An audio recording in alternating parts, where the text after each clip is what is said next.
Hello বন্ধুরা, তোমরা সবাই কেমন আছো? আশা করছি সকলেই ভালো আছো। আজকেও একটা নতুন রেসিপি নিয়ে এসেছি। আজকে দেখাবো তোমাদেরকে আমি ম্যাগির পকোড়া বানিয়ে। তো এটা আমি কিভাবে বানালাম সেটা দেখতে হলে তোমাদেরকে পুরো ভিডিওটা স্কিপ না করে দেখতে হবে। আর যারা এখনও আমার চ্যানেলটা সাবস্ক্রাইব করনি তারা তাড়াতাড়ি করে সাবস্ক্রাইব করে নাও। একটা সাবস্ক্রাইব করতে কিন্তু তোমাদের কোনো অসুবিধা হওয়ার কথা নয়, কারণ সাবস্ক্রাইব করতে কোনো রকম পয়সা লাগে না। তাই তোমরা প্লিজ সাবস্ক্রাইব করে দেবে। দেখো, ম্যাগি নিয়েছি আমি প্রথমেই। এরপর আমি ম্যাগিটা একটা বাটিতে ঢেলে এটা আমি সেদ্ধ হতে দিয়ে দেবো কিছুক্ষণ। তো দেখো, ম্যাগিটা আমি সেদ্ধ হতে দিচ্ছি। ম্যাগিটা দিয়ে দিলাম, এরপর জল দিয়ে দেবো এর মধ্যে। এটা আমি সেদ্ধ হতে দিয়ে দিলাম। এটা ততক্ষণে সেদ্ধ হোক, ততক্ষণ আমি তোমাদেরকে দেখাই আর কী নিয়েছি। ধনেপাতা নিয়েছি কাঁচা লঙ্কা কুচি আর গ্রেট করা আদা রসুন। এখানে আছে পেঁয়াজ কুচি, এখানে আছে কর্নফ্লাওয়ার। তো দেখো, ম্যাগিটা আমি সেদ্ধ করাটা নামিয়ে নিয়েছি, নিয়ে জলটা ছেঁকে নিয়েছি। আবারও একটা বাটি নিয়ে নিলাম, বাটির মধ্যে দিলাম পেঁয়াজ কুচি,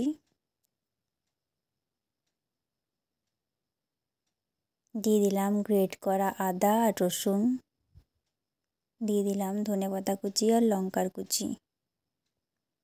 এরপর এটাকে আমি খুব ভালোভাবে মাখিয়ে নেব।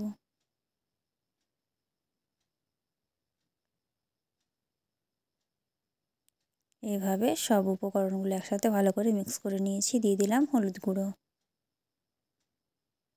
স্বাদ মতো নুন। এরপর এটাকে আরও ভালো করে মাখিয়ে নেব। দিয়ে দিলাম কর্নফ্লাওয়ার। এগুলো দিয়ে একটু ভালোভাবে মাখিয়ে নেব। তো দেখো, এরপর এর মধ্যে সেদ্ধ করা যে ম্যাগিটা রেখেছিলাম আমি, ওটা দিয়ে দিলাম। আর ম্যাগির যে মশলাটা থাকে সেটা আমি এর মধ্যে দিয়ে দিলাম। এরপর সব উপকরণগুলো ভালো করে মেখে নেব। এখানে কিন্তু আমি একটুও জল ইউজ করব না। তো দেখো, ভালো করে মাখা হয়ে গেছে। উপর থেকে কিছুগুলো চিলি ফ্লেক্স ছড়িয়ে দিয়েছিলাম। এরপর কড়াইতে দিয়ে দিলাম সর্ষের তেল। তেলটা গরম হতেই আমি পকোড়াগুলো তেলের মধ্যে ছেড়ে দিচ্ছি। তোমরা তোমাদের পছন্দ মতো সাইজে বানাতে পারো। দেখো, সব পকোড়াগুলো ছেড়ে দিয়েছি।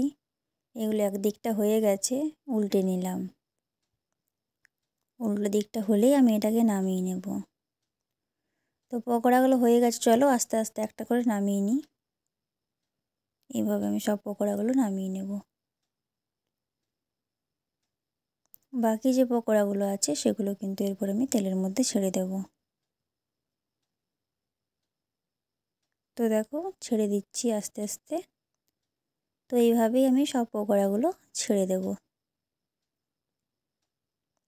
তো তৈরি হয়ে গেছে আমাদের আজকের রেসিপি ম্যাগির পকোড়া। কেমন লাগলো রেসিপিটা তোমরা অবশ্যই আমাকে কমেন্টসের মাধ্যমে জানাবে। আর এটা খেতে কিন্তু খুবই ভালো লাগে। সন্ধেবেলা কিংবা সকালবেলা তোমরা এটা বানিয়ে খেতেই পারো। আর বাচ্চারাও কিন্তু খুবই পছন্দ করবে। আর এটা কিন্তু খেতে খুবই ভালো লাগে। তো ভিডিওটা যদি ভালো লেগে থাকে অবশ্যই একটা লাইক দেবে। আর এরকম ধরনের আরও নতুন নতুন রেসিপি পাওয়ার জন্য আমার চ্যানেলটা অবশ্যই সাবস্ক্রাইব করতে হবে।